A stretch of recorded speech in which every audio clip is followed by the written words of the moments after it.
ত্রয়োদশ জাতীয় সংসদ নির্বাচন সামনে রেখে বিএনপির চেয়ারপারসন বেগম খালেদা জিয়া ও ভারপ্রাপ্ত চেয়ারম্যান তারেক রহমানের নিরাপত্তা নিশ্চিত করতে একটি বুলেট প্রুফ গাড়ি কেনার অনুমতি দিয়েছে স্বরাষ্ট্র মন্ত্রণালয়। পাশাপাশি নেতাদের জন্য একটি বুলেট প্রুফ বাসের অনুমতি পেয়েছে তারা। মন্ত্রণালয় সূত্রে জানা গেছে, চলতি বছরের জুন মাসে প্রথম একটি বুলেট প্রুফ গাড়ি কেনার অনুমতি দেওয়া হয়। এরপর অক্টোবরের প্রথম দিকে অনুমোদন দেওয়া হয় আরও একটি বুলেট প্রুফ বাস কেনার। বিএনপি সূত্রে জানা যায়, গাড়িগুলো জাপান থেকে কেনার বিষয়ে আলোচনা চলছে।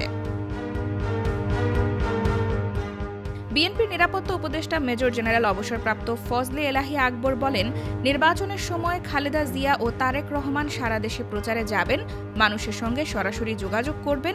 এই সময় তাদের সর্বোচ্চ নিরাপত্তা নিশ্চিত করতেই বুলেট প্রুফ গাড়ি কেনা হচ্ছে। স্বরাষ্ট্র মন্ত্রণালয়ের সূত্রে জানা গেছে, বিএনপির কোষাধ্যক্ষ এম রশিদুজ্জামান মিল্লাত গত জুনে খালেদা জিয়া ও তার পরিবারের সদস্যদের ব্যবহারের জন্য বুলেট প্রুফ গাড়ি কেনার আবেদন করেন।